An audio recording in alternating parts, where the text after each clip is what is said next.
দুর্যোধন! দুর্যোধন! দুর্যোধন!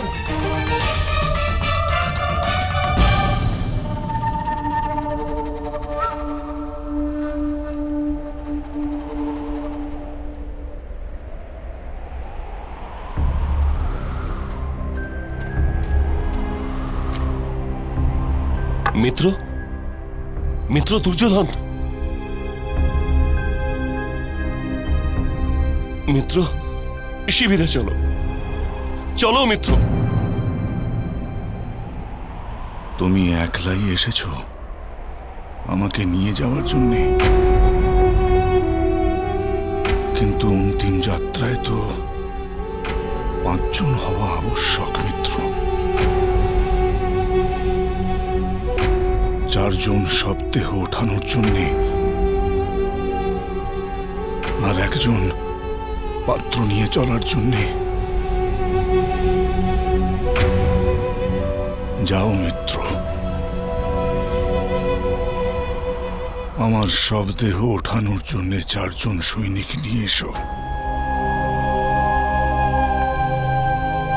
যদি আমাদের সৈন্য দলে কোন সৈনিক জীবিত থাকে তবে। মিত্র, এ কিরূপ হতাশা? তোমার মৃত্যু এখনো হয়নি, হয়নি তোমার মৃত্যু। আমার মৃত্যু হয়ে গেছে মিত্র।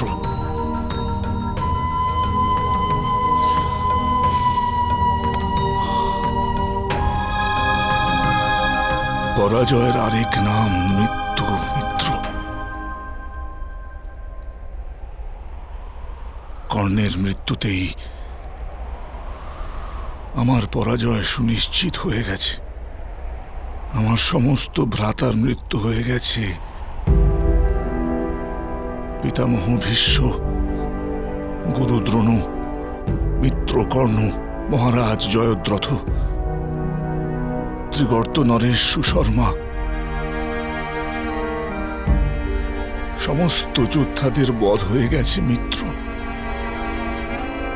অনেক অক্ষৌহিনী সৈন্যের বিনাশ হয়েছে। আমার পক্ষ এখন শক্তিহীন, সামর্থ্যহীন, আশাহীন, সম্ভাবনাহীন হয়ে গেছে মিত্র।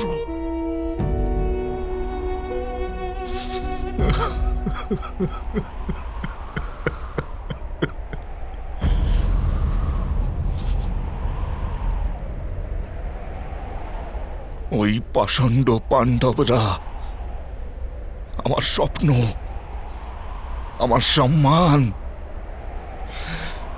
আমার স্বাভিমানের অন্তিম যাত্রার সূচনা করেছে আজ মিত্র। অন্তিম যাত্রার সূচনা করেছে। আমার কেবল একটাই বিশ্বাস ছিল, মিত্রতার ওপর বিশ্বাস ছিল আমার।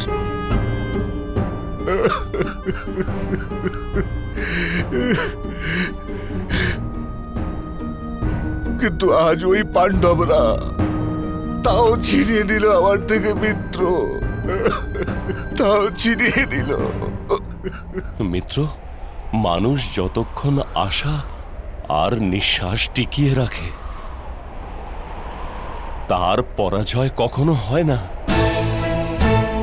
আমি এখনো এখানে আছি, তোমার সঙ্গে দাঁড়িয়ে আছি, তোমার নিকটে আছি মিত্র, অন্তিম পর্যন্ত। তোমার বিজয়ের প্রচেষ্টা করব আমি। না না, তুমিও কেবল ছলনা করতে এসেছ, ওই কুন্তী পুত্র কর্ণের ন্যায়। মিত্র, ওই কর্ণ কুন্তীর পুত্র ছিল, কিন্তু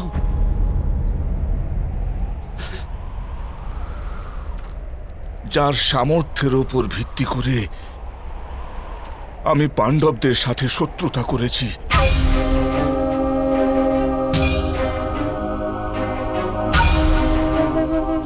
আমার শত্রুদের জ্যেষ্ঠ ভ্রাতা ছিল, আর সে অবগত ছিল এই সত্যতায়। এটাই কারণ ছিল তাই কর্ণ পাণ্ডবগণের মধ্যে কাউকে বধ করেনি। এরূপ ছল, এরূপ বিশ্বাসঘাতকতা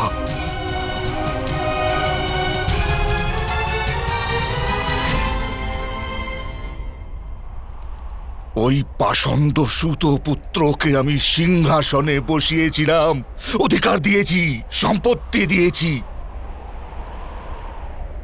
সম্মানের অধিকার দিয়েছি, আর সে আমার সাথে অন্তিমে তঞ্চকতা করেছে।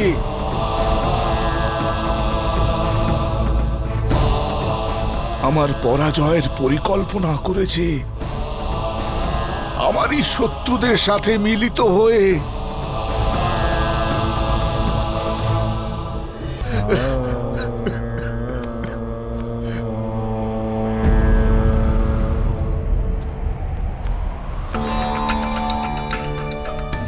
তুমি কি প্রপঞ্চ করতে এসেছো আমার সাথে? তুমি কি আমার বধ করতে এসেছো? মিত্র, এরূপ ভাবনা তোমার মনে কিরূপে আসতে পারে? তোমার কারণে আমি নিজের পিতার মৃত্যু হতে দিয়েছি, আর এখন আমি স্বয়ং নিজের প্রাণ দিতে প্রস্তুত। তথাপি আমার ওপর এত অবিশ্বাস কেন মিত্র? কেন? দিয়ে দাও, তুমিও নিজের প্রাণ দিয়ে দাও অশ্বত্থামা, কিন্তু তাতে আমার কি লাভ হবে? তোমার প্রাণ দ্বারা কি করব আমি? তোমার মৃত্যু আমার কাছে নিরর্থক মিত্র।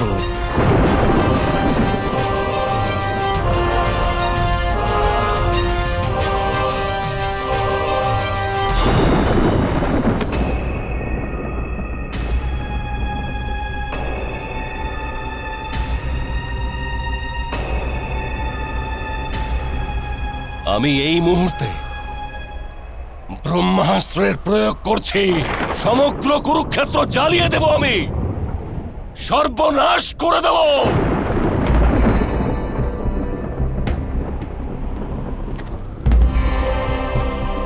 না মিত্র, এখন তোমার ব্রহ্মাস্ত্র নিরর্থক।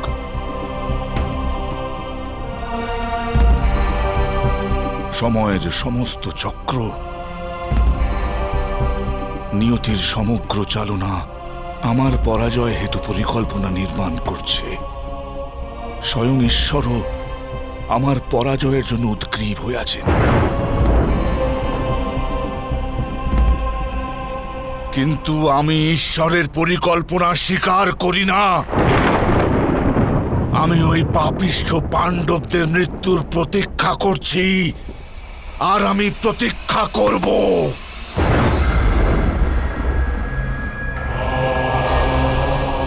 তুমি যাও অশ্বত্থামা,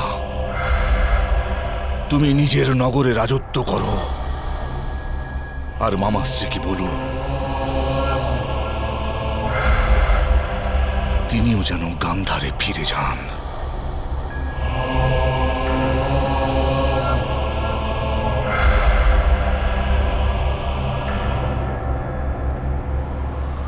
আমি গোপনে থাকব,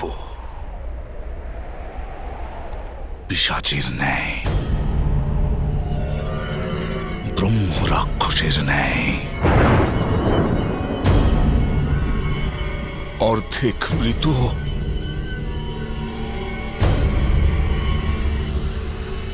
আর অর্ধেক জীবিত থাকব আমি।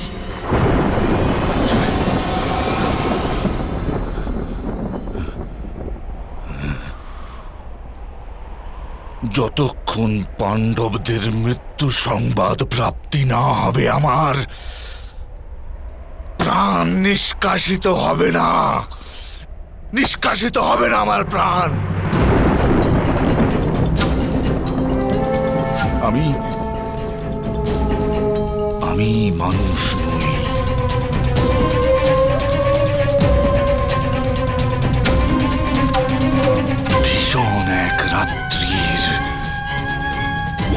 ভয়ঙ্কর স্বপ্ন আমি।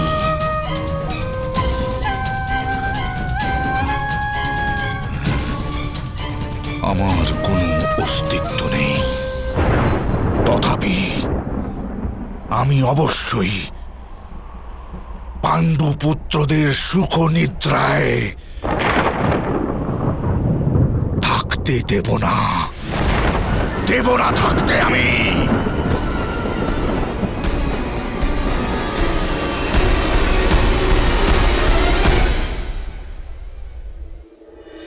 তোমার দৃষ্টি বাছা দুর্যোধনের দেহের ওপর যদি পড়ে তবে তার কবচ প্রাপ্তি হবে।